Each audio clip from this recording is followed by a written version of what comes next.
हमारे यहाँ जब बेटी का ब्याह होता है ना, कन्यादान, जब आप ब्याह करते हैं, कन्यादान करते हैं अपनी बेटी का, तब बेटी के घर पर भी भोजन नहीं करना चाहिए। क्यों नहीं करना चाहिए? क्योंकि प्रतिग्रह का दोष लगता है, और करना यदि बहुत जरूरी है।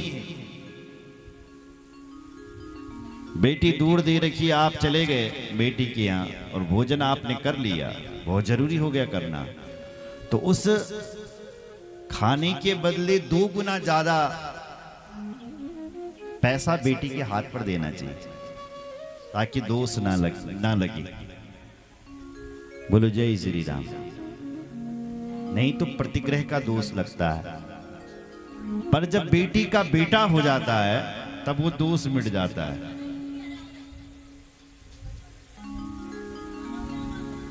बोलो जय श्री राम। इनके यहाँ भगवान यज्ञ नारायण प्रकट हुई है। बोले यज्ञ नारायण भगवान की जय। दक्षिणा नाम की कन्या से इनका विवाह हुआ। यज्ञ की पत्नी का नाम है दक्षिणा, और बिना दक्षिणा का यज्ञ अधूरा है। दान आप कितना भी कर सकते हैं, किसी को भी कर सकते हैं, लेकिन दक्षिणा केवल ब्राह्मण की होती है। पारितोषक, आपने पंडित जी बुलाए, उन्होंने 9 दिन का आपके घर पर अनुष्ठान किया,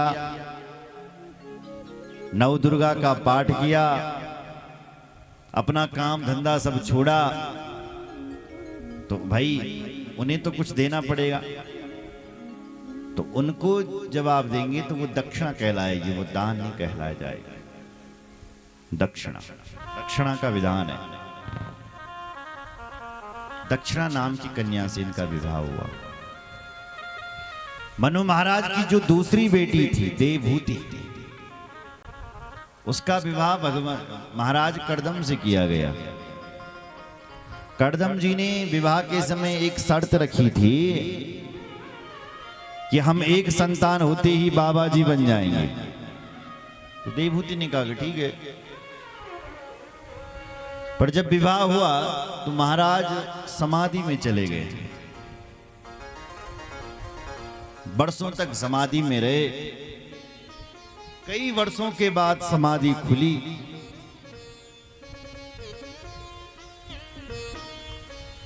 तो मनु महाराज की बेटी गई और सबसे पहले कर्दम जी के चरणों में प्रणाम किया। कर्दम जी ने कहा, देवी तुम कौन हो? तब उस देवी ने कहा, महाराज आप मुझे नहीं पहचान रहे? आप याद करिए, कुछ समय पहले आपसे मेरा विवाह हुआ था। मैं मनु की पुत्री देवहूति हूं। कर्दम जी को ध्यान आ, ओहो देवहूति जी आप? अरे हाँ महाराज। तुरंत महाराज कर्दम प्रसन्न हो गए, बोल पड़े, तुष्टो हम अद्य तव मान अभिमान दाया शुश्रूषया परमय परया च भक्त्या युदीनामयमति वसुवृत्स्वदेहु नावीक्षिता समुचिता छपितुम मदर्थी। ए मनुपुत्री, तुष्टो हम, तुष्टो हम, तुष्टो हम तुम्हारी सेवा से बड़े प्रसन्न हैं। अरे इस संसार में बल यदि सबसे प्यारा लगता है तो अपना शरीर। और देवी तुमने तो मेरी सेवा इतनी करी कि अपने शरीर का भी ध्यान नहीं रखा। देवी हम तुमसे प्रसन्न हैं, मांगो तुम्हें क्या चाहिए? क्या चाहिए?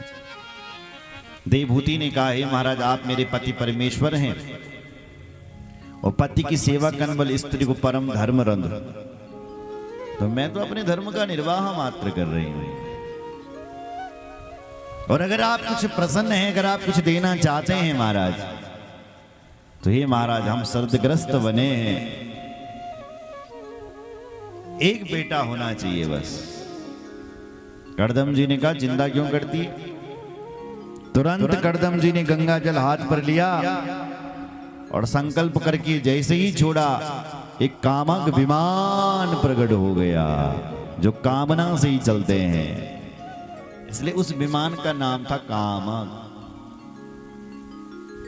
आजकल के जो हवाई जहाज हैं वो डीजल और पेट्रोल से चलते हैं, लेकिन हमारे प्राचीन काल के ऋषियों ने अपनी तपस्या के द्वारा हवाई जहाज बनाए थे जो केवल बोलने पर चलते थे साहब, और जिस विमान में खाने पीने की सारी सुविधाएं थी। आज लोग 500 लोग एक एक विमान पर बैठ करके जाते हैं। त्रेता युग में ऐसा विमान था जिसमें कई अरब, जो राम जी के साथ जो बानर थे ना, उनकी संख्या थी अरबों की और खरबों की।